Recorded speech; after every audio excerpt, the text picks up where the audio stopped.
broken cylinder.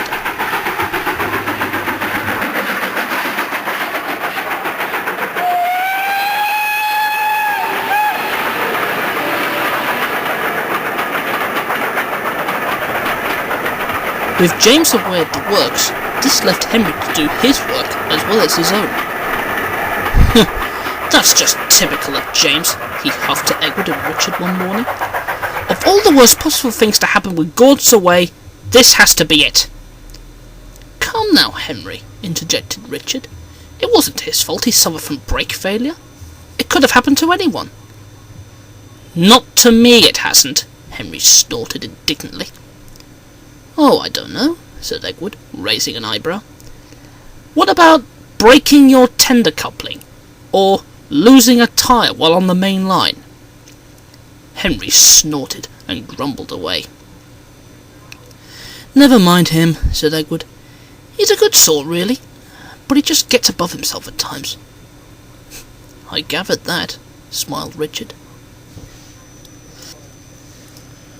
Over the next few days, the weather changed. It was now damp and drizzly. Not many of the engines wanted to leave the comfort of the shed in this weather, but passengers and trucks were waiting. Now, several days before James's accident, the SECR group of the new controller's Oaken Road line had acquired a new diesel shunter named Riley. He was a small diesel, with a resemblance to the diesel that told lies about Doug, only with a different shape of cab. However, though, he had a much more pleasant nature, and was good to work with. Because Riley was still under tests, the Fat Controller had offered to take him up for a short while to help him with the repair work to the platform at the big station. Mac and Richard warmed to him immediately, particularly Richard, because, like Riley, they were both to the design of the Southern Railway CME, Richard Maunsell. Henry, however, didn't bode well with him. He still had the memories of Diesel's attempts at lies about him after he got Doug sent away. You're welcome to work amongst us, he said to him prior to his first day as temporary help, but keep your distance from me. Riley often felt uncomfortable whenever Henry was nearby. I don't know what I've done to upset him, he confided with Richard one morning at the coaling stage. I come here to provide help with the repairs to the station platform, only to have a big green engine cause me grief because of trust. Some engines don't often trust diesels that much, Richard told him. From what Edward told me, it was all because of one diesel, a Class 08 I seem to recall, came to their yard on trial, only to cause one of their engines to be sent away because of something he did. Riley sighed. Somehow, he thought to himself, this is not going to be an easy test period for me.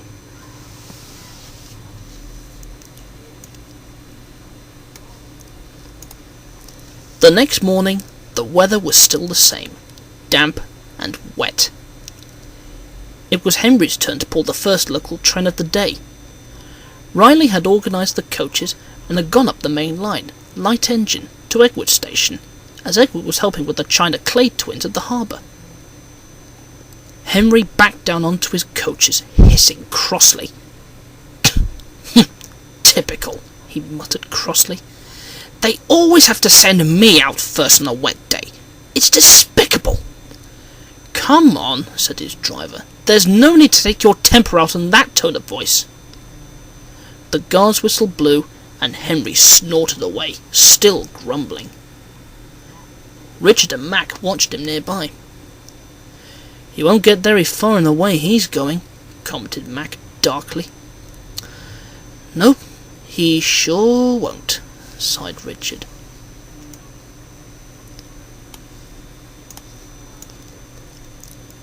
Henry was making good progress and reached the junction at the same time as Thomas. What's gotten you so puffed up? He inquired. As if that's any of your concern, Henry snapped. I've got enough of my buffers as it is. What? With that Oaken Road diesel on loan? Thomas said in surprise. "He seems a nice sort to me." Henry snorted, and when the guard's whistle blew, he humped off. Thomas sighed and went on his way. Henry soon reached Edgewood Station and collected and dropped off passengers and continued on. He hardly noticed Riley working in the yard. He soon started to approach Gordon's Hill. Unknown to him or his crew, that during the course of the journey, something had started to work loose on one of his cylinders. As Henry started to puff harder to get up the hill, the something on his cylinder became more and more loose. "Come on! Come on!" Henry pounded. "Come on!" Suddenly, there was a loud bang, and something imploded on his left-hand cylinder, and he came to an abrupt halt. His crew, shaken by the explosion, clambered down to find out what had happened. When the fireman got down, he looked back. "Good Lord!" he gasped. "Look at that!"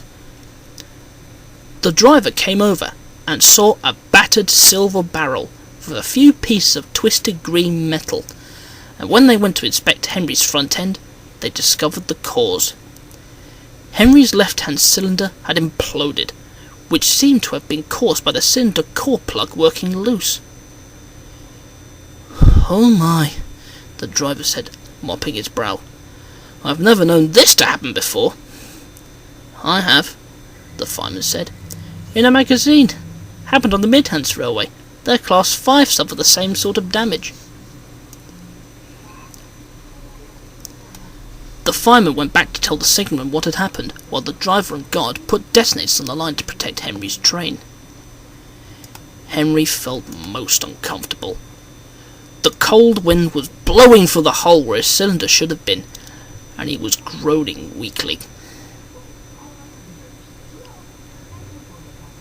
Riley was resting in the siding at Edgewood Station, and his driver was just finishing his coffee when the station master came up.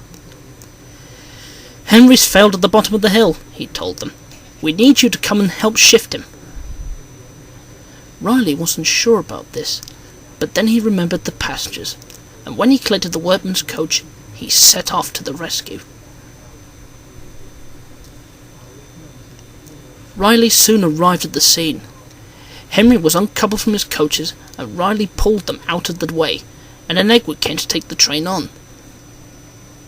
The trouble was that with the cylinder doing damage to its motion, Henry couldn't move an inch, so the workman got to work and took off everything from his left-hand wheels, save for the coupling rod, so Riley could pull him back to the yard. Later, the Fat Controller came to see them. "The damage you sustained may have been far worse than at first thought," he said. "You'll have to be sent to the works for a complete rebuild of your left-hand cylinder, I'm afraid, Henry." "Yes, sir," said Henry sadly.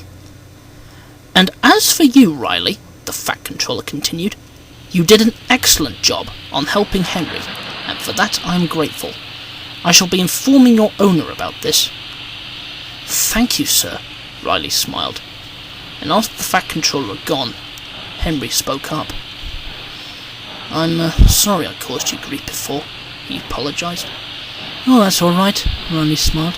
"I'm just glad to have helped when I could." "But now that I've suffered a breakdown," Henry said, worried, "I just wonder if things are going to get harder from here on." But that, I shall have to say, is another story.